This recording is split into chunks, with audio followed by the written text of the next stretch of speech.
Welcome back, everyone. It's another review and rate the first episode of the new anime TV series starting this spring 2024. And for this video, I want to talk about Unnamed Memory. Now, I had no expectations getting into this one, but I'd say this first episode got my interest piqued. It starts up suddenly with a strapping young man, Oscar, and his whining attendant, Lazar. The party is heading to the Azure Moon Tower. Lazar still whining, trying to convince Oscar to just turn back, worried about his life, but Oscar presses on. His aim? To clear the Azure Moon Tower-Challenges with ease.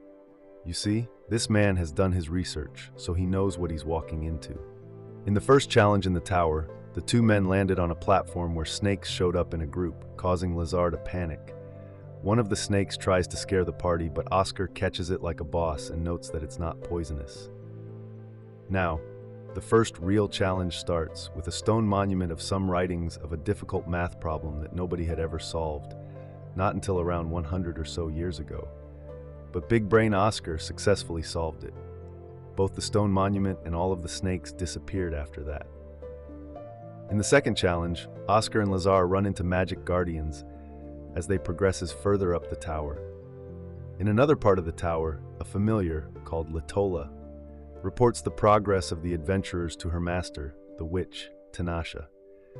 The witch is shocked and impressed they got as far, but she expects them to fail at some point, like all the other adventurers who came before them. Looks like Oscar is going to prove her wrong, as he defeats some more gargoyle-like magic guardians, but the floor starts crumbling, causing a separation between Oscar and Lazar.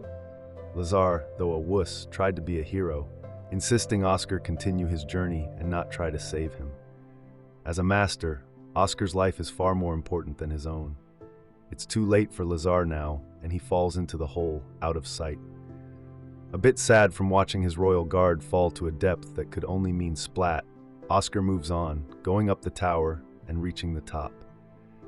Tinashe, confident that the adventurers would not make it to her, was impressed that they had actually managed to get as far as they did. Eventually, Oscar did meet with Tinashe and is surprised she is the Azure Witch. Honestly, I would have thought the same thing too. You see, Oscar is a prince, and coincidentally, Oscar's great-grandfather already conquered the tower and reached Tinashe some 200 years ago. Now, why would Oscar go through all this trouble to reach the Azure Witch? Well, for some reason, Oscar's father, the king, pissed off the wrong witch. I'm sure he broke her heart. The scorned witch cursed the king and the prince that they wouldn't father any children, and their lineage will die out with them. Now, the king I understand, but what did the little kid do? So, he reached Tinashe because she could grant him anything he wished after conquering the tower. But curing the curse is going to be difficult. She explains that curses are difficult to break except by the caster. And in some cases, it might be impossible for the caster to turn around the curse. In this case, the intricate curse blessing, or curse-like blessing, just covers the unborn child with enough magic that harms the mother. So yeah, she can't do anything to break the curse. But she can do the next best thing and find a woman with enough strong magic to carry his child, perhaps a woman who is not already married, maybe a bit old, and has not even reached her teenage years yet. Then, Oscar had a great idea. Why not Tinashe be the woman they're looking for, right?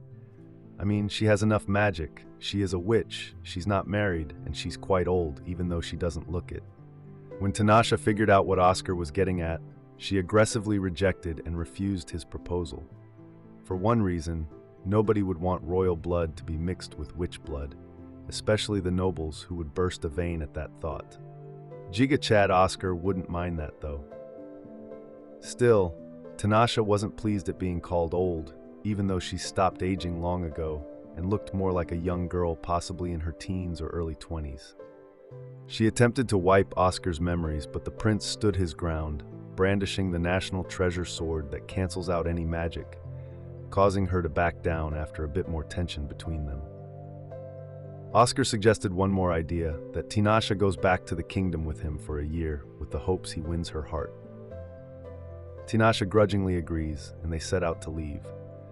Luckily, his steward Lazar, who by now I'm sure you forgot about, is sleeping soundly outside. You see, Tanasha doesn't like people dying in her tower, so she heals them, wipes their memory, and sends them away. So Oscar, Tanasha, and Lazar head back to the Farsa's kingdom. Alright, let's dive into what really got me hooked in this episode. It's the awesome chemistry between Oscar and Tanasha when they finally meet face to face. You'd think Oscar might be your typical timid anime guy, but nope. He's actually confident and ambitious, and totally throws Tanasha off her game with his boldness. And Tanasha, she's no pushover either.